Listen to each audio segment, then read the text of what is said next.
ಎಲ್ಲರಿಗೂ ನಮಸ್ಕಾರ. ನಾನಿಲ್ಲಿ ಜಾಮೂನ್ ಮಾಡೋಣ ಅಂತೇಳಿ MTR ಜಾಮೂನ್ ಪ್ಯಾಕೆಟ್ ತೊಗೊಂಡಿದ್ದೀನಿ. ಇದು ಒಂದು 200 ಗ್ರಾಮ್ ಆಗ್ಬೋದೇನೋ. 200 ಗ್ರಾಮ್ ಅಷ್ಟು ಜಾಮೂನ್ ಪ್ಯಾಕೆಟ್ ತೊಗೊಂಡಿದ್ದೀನಿ. ಇದಕ್ಕೆ ನಾನು ಒಂದು 4 ಸ್ಪೂನಷ್ಟು ತುಪ್ಪ ಹಾಕ್ಕೊತಾ ಇದ್ದೀನಿ. ನಿಮ್ಮ ಹತ್ರ ತುಪ್ಪ ಇದ್ದರೆ ತುಪ್ಪ ಹಾಕಿ, ಇಲ್ಲ ಎಣ್ಣೆ ಇದ್ದರೆ ಎಣ್ಣೆನೂ ಹಾಕ್ಕೋಬೋದು.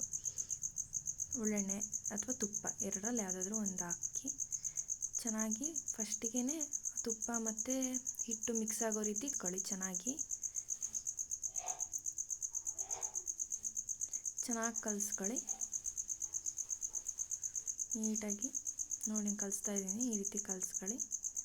ಇದಕ್ಕೆ ಸ್ವಲ್ಪ ನೀರು ಹಾಕಿ ನೀಟಾಗಿ ಹಿಟ್ಟನ್ನ ಕಲಿಸ್ಕೊಳ್ಳಿ. ನೀಟಾಗಿ ಕಲಿಸ್ಕೊಂಡು ಹದವಾಗಿ ಬರೋ ರೀತಿ ನೀಟಾಗಿ ಕಲಿಸ್ಕೊಳ್ಳಿ. ಸ್ವಲ್ಪ ಸ್ಮೂತಾಗಿ ಬರಲಿ ಆ ರೀತಿಯಾಗಿ ಕಲಿಸ್ಕೊಳ್ಳಿ. ಚಪಾತಿ ಹಿಟ್ಟಿಗಿನ ಸ್ಮೂತಾಗಿ ಬರಬೇಕು, ಆ ರೀತಿಯಾಗಿ ಕಲಿಸ್ಕೊಳ್ಳಿ. ನೋಡಿ ನಾನು ಕಲಿಸಿದ್ದೀನಿ, ಇಲ್ಲಿ ನೀವು ನೋಡ್ತಾ ಇರ್ಬೋದು ತುಂಬ ಸ್ಮೂತಾಗಿ ಬಂದಿದೆಯಲ್ಲ. ಈ ರೀತಿಯಾಗಿ ಕಲಿಸ್ಕೊಳ್ಳೋದ್ರಿಂದ ನಮಗೆ ಜಾಮೂನು ಗಟ್ಟಿಯಾಗೋದಿಲ್ಲ. ಅಂದರೆ ಉಂಡೆ ಮಾಡಿ ಕರಿತೀವಲ್ಲ ಆ ಟೈಮಲ್ಲಿ ಗಟ್ಟಿಯಾಗಿ ಬರೋದಿಲ್ಲ. ಈ ರೀತಿಯಾಗಿ ಚೆನ್ನಾಗಿ ಕಲಿಸ್ಕೊಂಡು ಚೆನ್ನಾಗಿ ನಾದಿದರೆ ತುಂಬ ಚೆನ್ನಾಗಿ ಬರ್ತವೆ, ಸಾಫ್ಟಾಗಿ. ಒಳಗಡೆನೂ ತುಂಬ ಚೆನ್ನಾಗಿ ಬೇಯ್ತವೆ ಎಣ್ಣೆಗೆ ಹಾಕಿದ್ಮೇಲೆ. ಇದನ್ನು ಒಂದು 5 ನಿಮಿಷ ನೆನೆಯೋದಕ್ಕೆ ಬಿಡೋಣ. 5 ನಿಮಿಷ ನೆನೆದ ನಂತರ ಈ ರೀತಿಯಾಗಿದೆ, ನೋಡ್ಬೋದು ನೀವಿಲ್ಲಿ. ನಾನಿಲ್ಲಿ ತೋರಿಸ್ತಾ ಇದ್ದೀನಲ್ಲ ಯಾವ ರೀತಿಯಾಗಿ ಆಗಿದೆ ಅಂತೇಳಿ. ನೋಡಿ ಎಷ್ಟು ಚೆನ್ನಾಗಿ ಸ್ಮೂತಾಗಿ ನೆನೆದಿದೆ. ಈ ರೀತಿಯಾಗಿ ಬರಬೇಕು. ಹಾಗಾದರೆ ಜಾಮೂನುಗಳು ಒಳಗಡೆ ಹಿಟ್ಟು ಉಳ್ಕೊಳ್ಳೋದಿಲ್ಲ, ಚೆನ್ನಾಗಿ ಬೇಯ್ತವೆ. ಈ ರೀತಿಯಾಗಿ ಸ್ವಲ್ಪ ತಗೊಂಡು ಚಿಕ್ಕ ಉಂಡೆ ಮಾಡ್ತಾಯಿದ್ದೀನಿ. ನೀವು ನೋಡ್ಬೋದು ಚೆನ್ನಾಗಿ ರೌಂಡಾಗಿ ಉಂಡೆ ಮಾಡ್ತಾಯಿದ್ದೀನಿ, ನೋಡ್ಬೋದು. ಈ ರೀತಿ ಚಿಕ್ಕ ಉಂಡೆ ಮಾಡ್ಕೊಳ್ಳಿ.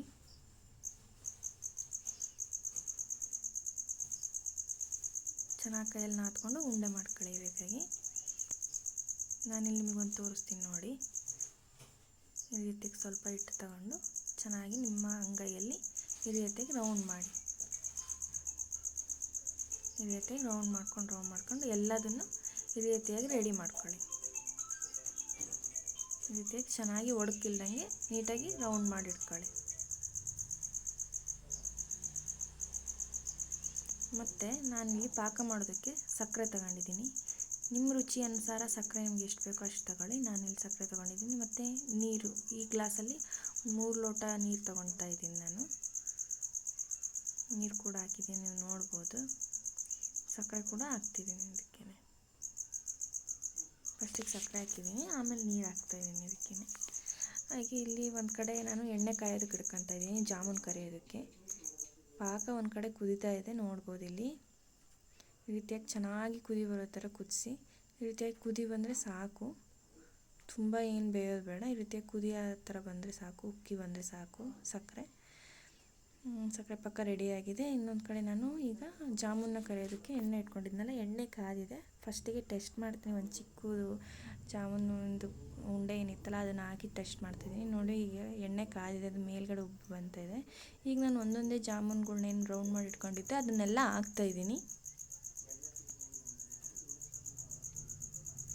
ಎಲ್ಲವನ್ನು ಹಾಕ್ತಾಯಿದ್ದೀನಿ ನೋಡಿ. ಒಂದು ಅರ್ಧ ಹಾಕ್ತೀನಿ ಇವಾಗ. ಫಸ್ಟ್ ಹಾಕಿ ಚೆನ್ನಾಗಿ ಇದನ್ನು ಫಸ್ಟಿಗೆ ನೀವು ಫುಲ್ ಜೋರು ಇಟ್ಕೋಬೇಡಿ, ಮೀಡಿಯಮ್ ಫ್ಲೇಮಲ್ಲೇ ಫಸ್ಟು ಜಾಮೂನುಗಳನ್ನೆಲ್ಲ ಕರ್ಕೊಳ್ಳಿ.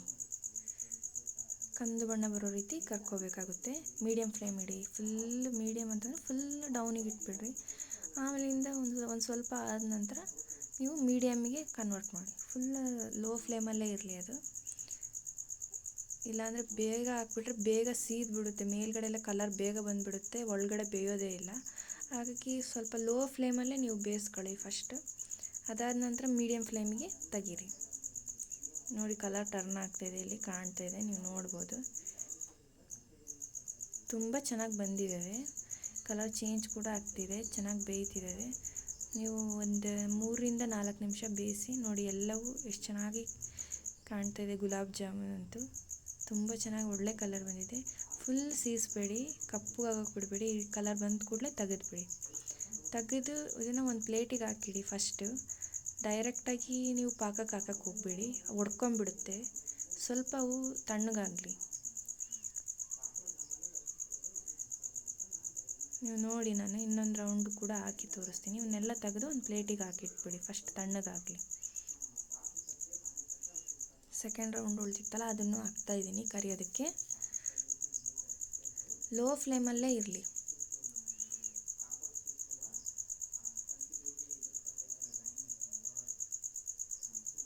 ಲೋ ಫ್ಲೇಮಲ್ಲೇ ಇರಲಿ, ಲೋ ಫ್ಲೇಮಲ್ಲೇ ಬೇಯಿಸಿ. ಜಾಸ್ತಿ ಇಟ್ಬಿಟ್ವಿ ಅಂದರೆ ಒಂದೇ ಸತಿಗೆ ಎಲ್ಲ ಕಲರ್ ಚೇಂಜ್ ಆಗಿಬಿಡುತ್ತೆ, ಒಳಗಡೆ ಬೇಯೋದೇ ಇಲ್ಲ. ಅದಕ್ಕೆ ಲೋ ಫ್ಲೇಮಲ್ಲೇ ಸ್ವಲ್ಪ ಬೇಯಿಸ್ಕೊಳ್ಳಿ. ಅವೆಲ್ಲ ಸ್ವಲ್ಪ ಕಲರ್ ಟರ್ನ್ ಆಗ್ತಿದೆ ಅನ್ನೋ ಟೈಮಿಗೆ ನೀವು ಸ್ವಲ್ಪ ಮೀಡಿಯಮ್ ಫ್ಲೇಮ್ಗೆ ಕನ್ವರ್ಟ್ ಮಾಡಿ.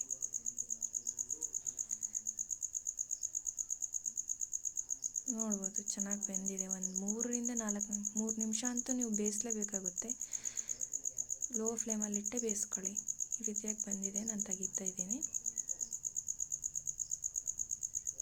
ತುಂಬ ಚೆನ್ನಾಗಿ ಬಂದಿದ್ದಾವೆ. ಇವನ್ನ ನೀವು ಒಂದು 4 ನಿಮಿಷ ಆರೋದಕ್ಕೆ ಬಿಡಿ, ಬಿಸಿಯವನ್ನೇ ಹಾಕ್ಬಿಡಿ, ಒಡೆದೋಗ್ತವೆ. ನಾನಿಲ್ಲಿ ಒಂದನ್ನು ಓಪನ್ ಮಾಡಿ ತೋರಿಸ್ತೀನಿ. ಹಿಟ್ಟಿಟ್ಟು ಗಟ್ಟಿಯಾಗಿ ಏನೂ ಇಲ್ಲ, ತುಂಬ ಚೆನ್ನಾಗಿ ಬೆಂದಿದೆ ಕ್ಲೀನಾಗಿ ಒಳಗಡೆ ಎಲ್ಲ. ನೋಡಿ,